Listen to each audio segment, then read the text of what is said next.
So my father decided to get a PCR test after he found out that a few of his friends had coronavirus. He tested positive that same day. When he got back home, he was isolated in his room, and we were all very worried. His symptoms became worse with every passing day, and we were advised by his doctor to admit him to the hospital, especially since he was among the high-risk group with uncontrolled hypertension and diabetes.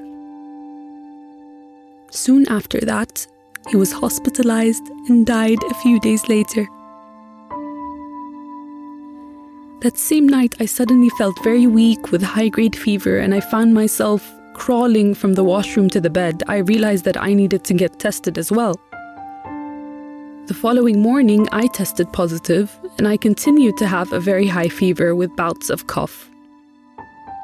Yet I had to take care of my 2-year-old child, so I needed to be extra cautious. A few days later, I still had a very high fever, but this time it was accompanied by difficulty breathing, severe headache, which was not even relieved with painkillers, and I constantly felt very weak.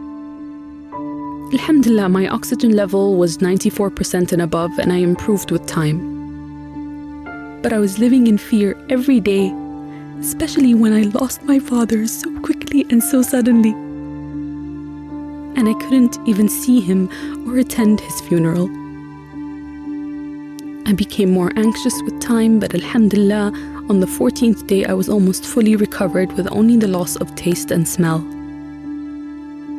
However, even after that, I struggled with performing basic tasks like taking care of my child, as that quickly became exhausting.